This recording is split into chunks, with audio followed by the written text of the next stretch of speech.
everybody. My name is Tim Cashin, and I'm the founder of OperandEye Technologies.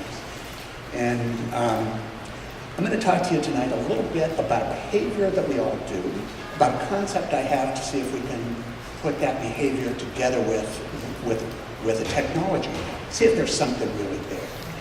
And if we look at some of the activities that we do, just day-to-day things, fairly from the routine, the normal, the ordinary, to some of the extraordinary things that people are involved with, there's a common pattern here. Now, the guys in the launch business, they go through an exercise pretty much before they press the button. Should be fine.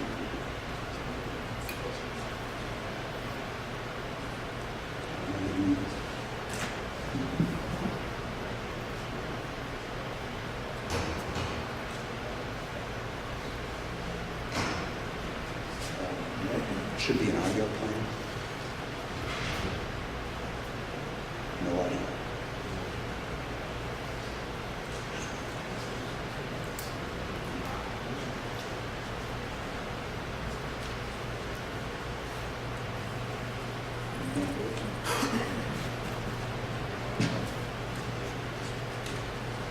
Yeah, it's on here. It should.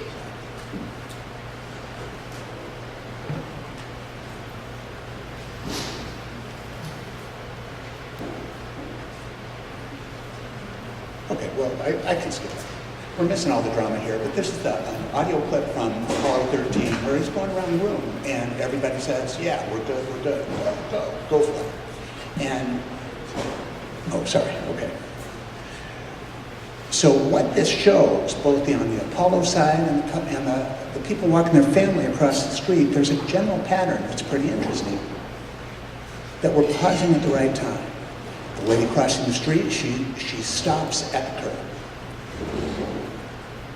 When we ask the right question, we do this across the board. Is there any traffic coming? Check right, check left. It's safe to go?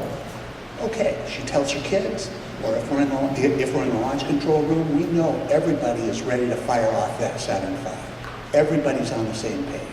And we all do this all the time. Nobody walks out of their house in the morning without checking keys, wallet, glasses, sunglasses, phone, laptop. We do it all the time. So I think that I'm calling this, for the purposes of this discussion, the law of better outcomes. If we do those things, chances are we're going to get a good result. Well, okay, so what? What do you do? What's so important about that? I think that when you mix that with a modern computing environment and mobile devices, there's something there, and I'm calling that a procedure platform. And I think that will help get better results for a lot of people across the board.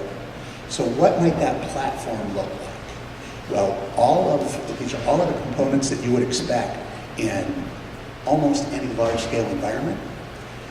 Get to it from the web, do all of these things that are described here. But let's dive into one of them. So if we're creating a set of procedures for somebody in our organization, of course we're going to want a reasonable environment there, but we're going to want to be able to tell that person when he's going through this procedure to, at this point, yeah, we want to make sure whether a switch is on or off, whether a valve is set to something, what a pressure is, but if he wants to dive into that, he should be able to dig as deep as he wants with what a mobile device and the web can provide him. Links, videos, anything that you need for that particular thing.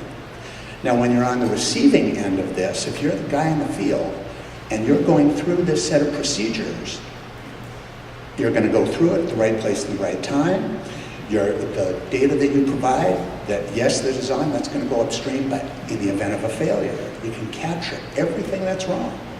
Photos, video, anything that the device is capable of capturing, and that goes back upstream so you can see what's going on across your environment. So what does this look like? I've got a couple of wireframes here. I hope they show up. I put these together for some of the airplanes that I fly occasionally. All of them are different. All would be packaged separately. If we were going to take a trip over to Catalina for lunch, we might take this airplane. And we dig into the procedures, and all of these come right out of the FAA-approved Pilot Operating Handbook. Let's go into one of them, and you're going to check each of these things before you go through and start the engine. And if you want to dig down into the details, like I discussed, the author of the procedure of that procedure, you can put in any content that they like. And as you go through and check these off, when you go to any of the controls, if you have an internet connection, that's all going to go upstream, otherwise it'll be cached. So where are we now? We're doing research to look at the markets, and this investigation is well underway. We're looking at areas where you've got to get it right. You've got to make sure a cost of failure is really high. And we're looking at, if anybody's familiar with the Lean Six Sigma, it's a quality and process improvement mechanism. We're looking to see if we fit with that. For our competition, most of what's out there is targeted for specific markets. There's only one or two competitors building a generalized platform like we're talking about. We're looking at web forms like Wufoo and iForms to see if there might be some competition there. And there might be a little bit of overlap with task management and project management. So this is where we are today. Research is underway. We're on a second round of fairly detailed wireframes. I have a proof of concept on my phone that works for text-to-speech and speech recognition. That's kind of cool when I plug it into the headset in the airplane. I'm an army of one right now, looking to build a team, and looking for co-founders. And that's about it. Questions?